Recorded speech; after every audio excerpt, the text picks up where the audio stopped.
విహారి పోచమ్మ చెప్పిన ఆకులు తీసుకొచ్చి యమునని బ్రతికించుకుంటాడు. యమున స్పృహలకు వచ్చిన తర్వాత అందరూ కూడా ఎంతగానో ఆనందపడిపోతూ ఉంటారు. యమున మాత్రం లక్ష్మి కోసం వెతుకుతూ ఉంటుంది. నాన్న విహారి, లక్ష్మి ఎక్కడా అని అంటూ ఉంటే అప్పుడు పండు విహారితో, విహారీ బాబు, ఇందాక మీరు యమునమ్మ గారి కోసం కొండ మీదకు వెళ్ళినప్పుడు లక్ష్మమ్మ కూడా మీ వెనకాలే వచ్చారు అని అంటూ ఉంటాడు. ఇక దాంతో అంటే ఈ విహారీకి బదులుగా కొండ మీదకు వెళ్ళిన ఆ లక్ష్మి బలైపోయింది అనుకుంటా. ఇక ఆ లక్ష్మి గురించి మీరు ఏమాత్రం ఆలోచించకండి, ఎందుకంటే ఆ కొండ మీదకు వెళ్ళిన వాళ్ళు ఎవరూ కూడా ఇప్పటి వరకు బతికి రాలేదు అని చెప్పి వీర్రాజు అంటూ ఉంటాడు. ఇక దాంతో విహారీ, అమ్మ నువ్వేం కంగారు పడకు, లక్ష్మిని నేను క్షేమంగా తీసుకుని వస్తాను అని చెప్పి విహారీ మళ్ళీ కొండపైకి వెళ్తూ ఉంటాడు. జాగ్రత్త విహారీ బాబు అని చెప్పి పోచమ్మ విహారీకి జాగ్రత్తలు చెబుతూ ఉంటుంది. బావా, ఒక్క నిమిషం ఆగు బావా, ఇప్పుడు అత్తయ్య కోసం నువ్వు ఎంతో రిస్క్ చేసి కొండ మీదకు వెళ్ళొచ్చావు, మళ్ళీ ఇప్పుడు ఆ లక్ష్మి కోసం నువ్వు వెళ్ళడం అవసరమా బావా? అసలే చీకటి పడింది, అక్కడ క్రూర మృగాలు కూడా ఉంటాయని ఈ ఊర్లో వాళ్ళు మాట్లాడుకుంటుంటే విన్నాను, మళ్ళీ నీకు ఏమన్నా అవుతుందేమో అని చెప్పి సహస్ర అంటూ ఉంటే, నాకేమన్నా పర్వాలేదు సహస్ర, లక్ష్మికి మాత్రం ఏమీ కాకూడదు, లక్ష్మిని క్షేమంగా తీసుకుని రావాలని చెప్పి విహారీ పరుగు పరుగున కొండ మీదకి వెళ్తూ ఉంటాడు. ఇకప్పుడు వీర్రాజు తన మనుషులకి ఫోన్ చేస్తాడు. రే, ఆ లక్ష్మిని చెప్పినట్టుగానే కిడ్నాప్ చేశారా అని అంటూ ఉంటే, కిడ్నాప్ చేశామయ్యా, కొండ మీదకు వెళ్ళే దారి మధ్యలో ఆ లక్ష్మిని ఒక చోట బంధించాము, అడవిలో విష సర్పాలు ఉంటాయని మీకు కూడా తెలుసు కదా, ఆ విష సర్పాలు ఈ పాటికి లక్ష్మిని కాటేసి ఉంటాయి, ఆ లక్ష్మి చచ్చిపోయి ఉంటుంది, అలాగే లక్ష్మి కోసం విహారీ వస్తున్నాడు కదా, ఆ విహారీ కూడా విష సర్పాలకు బలవ్వాల్సిందే అని చెప్పి వీర్రాజు మనుషులు అంటూ ఉంటారు. విహారీ లక్ష్మిని వెతుక్కుంటూ కొండపైకి వెళ్తూ ఉంటే దారి మధ్యలో లక్ష్మి కాళ్ళి పట్టి విహారీకి కనిపిస్తుంది. ఇక అలా లక్ష్మి పట్టి కనిపించేసరికి తన పట్టి ఇక్కడ దొరికిందంటే ఈ చుట్టుపక్కల ఎక్కడో ఉండుంటుంది అని చెప్పి విహారీ లక్ష్మి లక్ష్మి అంటూ తన కోసం వెతుకుతూ ఉంటాడు. ఇకప్పుడు రెండవ కాలి పట్టి లక్ష్మి కాలికి ఉండడంతో తన కాలిని నేలకి తాకిస్తూ శబ్దం చేస్తూ ఉంటుంది. లక్ష్మి కాళ్ళు చేతులు కట్టిపడేసి తన నోట్లో క్లాత్ కూడా కుక్కడంతో విహారీ అటువైపుగా లక్ష్మి లక్ష్మి అని అరుస్తూ వస్తున్నప్పటికీ లక్ష్మి మాత్రం నోరు తెరవలేకపోతుంది. అలా లక్ష్మి కాళ్ళ పట్టీలతో శబ్దం చేస్తూ ఉంటే విహారీ ఆ శబ్దం ఆధారంగా లక్ష్మిని వెతుక్కుంటూ అటువైపుగా వస్తాడు. ఇక లక్ష్మి పరిస్థితి చూసి విహారీ ఎంతగానో బాధపడుతూ చెట్టుకి కట్టేసి ఉన్న లక్ష్మి కట్లను విప్పుతూ తనని కాపాడుతాడు. లక్ష్మి లక్ష్మి అంటూ అలా లక్ష్మిని గట్టిగా హక్ చేసుకుంటాడు. విహారీ గారు అంటూ లక్ష్మి ఎంతగానో భయపడిపోతూ ఉంటుంది. నీకేం కాదు, నేను వచ్చేసాను కదా అని చెప్పి విహారీ అంటూ ఉంటాడు. అవును, ఇప్పుడు యమునమ్మ గారికి ఎలా ఉంది బాబు అని లక్ష్మి అంటూ ఉంటే, దేవుడి దయ వల్ల అమ్మ ప్రాణాలకి ఇప్పుడు ప్రమాదం ఏమీ లేదు లక్ష్మి, పోచమ్మ చెప్పిన ఆకులను సమయానికి తీసుకువెళ్ళాను, పోచమ్మ అమ్మకు ట్రీట్మెంట్ చేసింది, ఇప్పుడు అమ్మ బాగానే ఉంది, నీ గురించి అడుగుతుంది, అందరూ కూడా నీ కోసం ఎదురు చూస్తున్నారు, అసలు నిన్ను ఇక్కడ కట్టిపడేసింది ఎవరు అని చెప్పి విహారీ అడుగుతూ ఉంటాడు. ఇక దాంతో లక్ష్మి, ఎవరో నేను మీ వెనకాలే గుడి కోసం వెతుకుతూ వస్తూ ఉంటే సడన్గా వెనక నుండి వచ్చి నా నోరు మూసి బలవంతంగా నన్ను ఎత్తుకుపోయారు అని చెప్పి అంటూ ఉంటుంది. ఇక దాంతో విహారీ, ఇక మీదట నువ్వు జాగ్రత్తగా ఉండాలి లక్ష్మి, పార్థసారథికి మనం పొలాలు అమ్మలేదు కదా, అందుకే కక్ష కట్టి నిన్ను చంపాలని ప్రయత్నిస్తున్నాడు అనుకుంటా, వాడి మనుషులే ఈ పని చేశారు అనుకుంటా అని చెప్పి విహారీ అంటూ ఉంటాడు. సరే వెళ్దాం పదండి బాబు అని చెప్పి లక్ష్మి విహారీతో అంటూ ఉంటుంది. ఇద్దరు కూడా తిరిగి ఇంటికి వస్తూ ఉంటే చీకటి పడి దారి మర్చిపోవడంతో చాలా ఇబ్బంది పడుతూ ఉంటారు.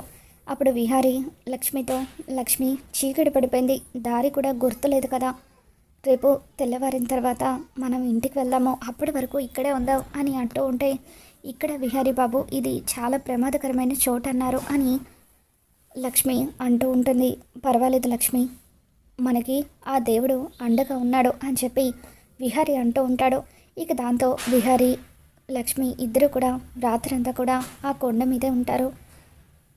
లక్ష్మికి బాగా చలి వేస్తూ ఉంటుంది. ఇకప్పుడు విహారీ తన జాకెట్ తీసి లక్ష్మికి ఇస్తాడు. ప్రేమగా లక్ష్మిని హగ్ చేసుకుంటాడు. ఇక దాంతో బిహారీ గారు ఏంటిది అని లక్ష్మి అంటూ ఉంటే అప్పుడు బిహారీ, లక్ష్మి ఇక్కడ ఎవరూ లేరు, నువ్వు ఎవరికి భయపడాల్సిన అవసరం లేదు, మనం భార్యాభర్తలం అని చెప్పి విహారీ అంటూ ఉంటాడు. ఇక దాంతో లక్ష్మి కూడా తన మనసులో ఉన్న ప్రేమనంతా కూడా విహారీ ముందు బయటపెడుతుంది. ఆ రోజు కొండ మీద వాళ్ళిద్దరూ కూడా ఒకటవుతారు. ఈ విహారీ లక్ష్మి ఇంకా కిందికి రాలేదంటే ఖచ్చితంగా వీళ్ళు చచ్చే ఉంటారు అని వీరాజు అనుకుంటూ ఉంటాడు. మరోవైపు అందరూ ఇంటికి తిరిగి వచ్చేసిన తర్వాత పోచమ్మ యమునతో, యమునమ్మ నీతో ఒక విషయం చెప్పాలి, రేపు చాలా మంచి రోజు, లక్ష్మి ఎక్కడున్నా సరే మీరు వెతికి తీసుకొని రావాలి, లక్ష్మి ఎప్పుడు కూడా విహారీ పక్కనే ఉండాలి, రేపు సంతాన లక్ష్మి వ్రతం కూడా విహారీ లక్ష్మిల చేత చేయించాలని చెప్పి అప్పుడే లక్ష్మి కడుపు పండుతుంది, మీ ఇంటికి త్వరగా వారసుడు వస్తాడు అని చెప్పి పోచమ్మ యమునికి చెప్పడంతో, అలాగే పోచమ్మ, ఎలాగో విహారీ వెళ్ళాడు కాబట్టి నా కోడల్ని తీసుకొస్తాడని నాకు నమ్మకం ఉంది అని చెప్పి యమున పోచమ్మతో అంటూ ఉంటుంది.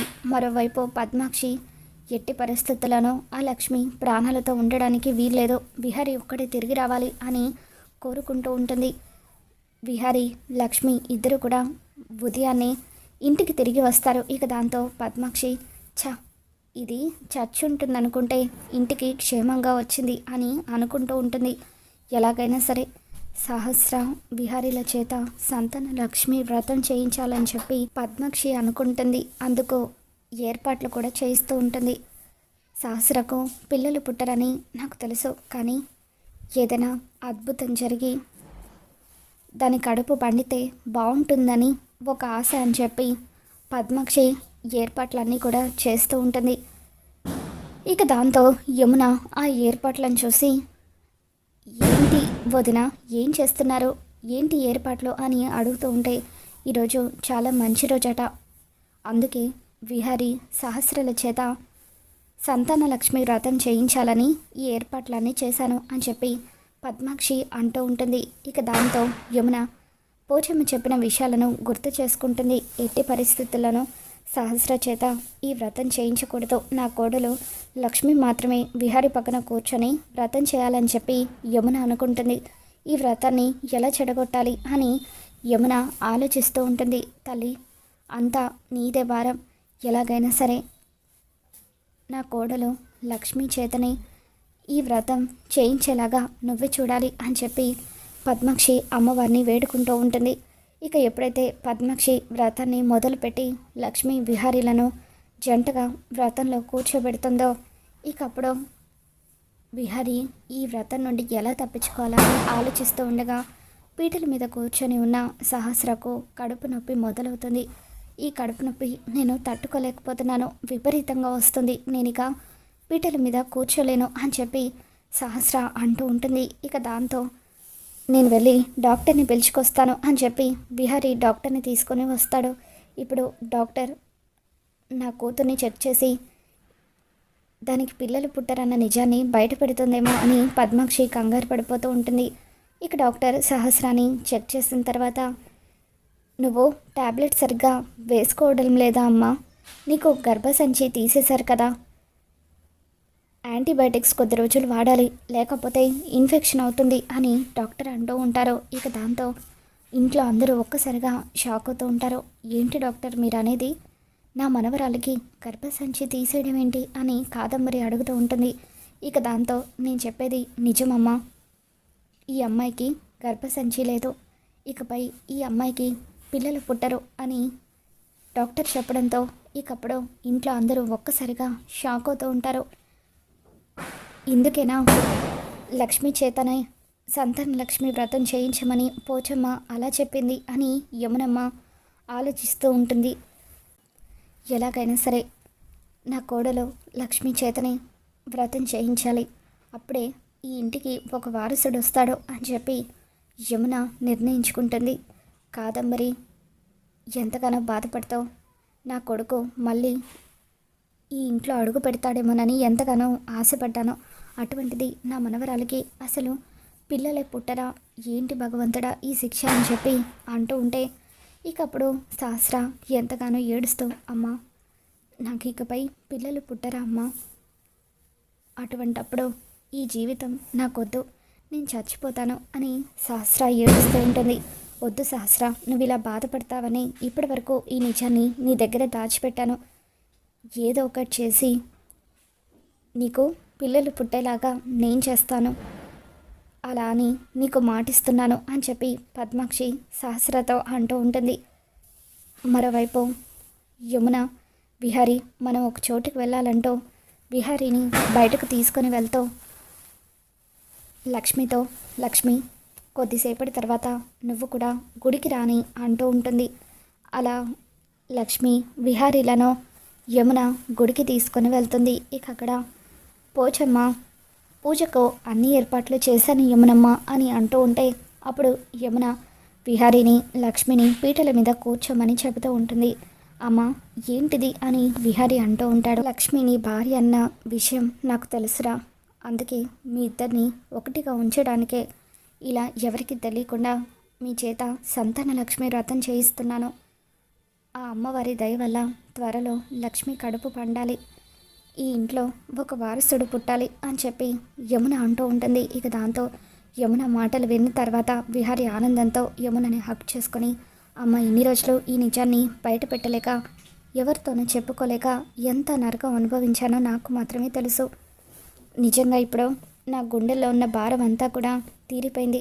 నువ్వు నన్ను అర్థం చేసుకున్నావు, ఇక నన్ను ఎవరు ఏమనుకున్నా సరే పర్వాలేదు అని చెప్పి విహారీ యమునతో అంటూ ఉంటాడు. త్వరగా కూర్చొని పూజ మొదలు పెట్టండిరా, మళ్ళీ అమృత గడియలు వెళ్ళిపోతాయి అని చెప్పి యమున వాళ్ళిద్దరి చేత సంతాన లక్ష్మి వ్రతం చేయిస్తూ ఉంటుంది.